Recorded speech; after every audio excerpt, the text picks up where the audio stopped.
महाराष्ट्राचं नवीन औद्योगिक धोरण 2025 लवकरच जाहीर करण्यात येणार आहे।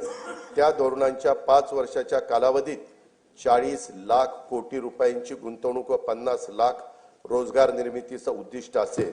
नवीन औद्योगिक धोरणाबरोबरच आकाश व संरक्षण क्षेत्र उत्पादन धोरण, इलेक्ट्रॉनिक्स धोरण, जेम्स अँड ज्वेलरी धोरण, सूक्ष्म लघु व मध्यम उपक्रम धोरण, चक्रीय अर्थव्यवस्थेसाठी स्वतंत्र क्षेत्रीय धोरण जाहीर करण्यात येणार आहे।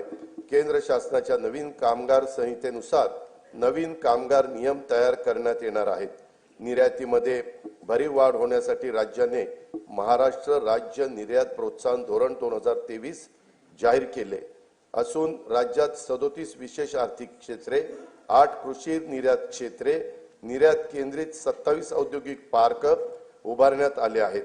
त्यामुळे देशाच्या एकूण निर्यातीत राज्याचं योगदान 15.4% झाले आहे।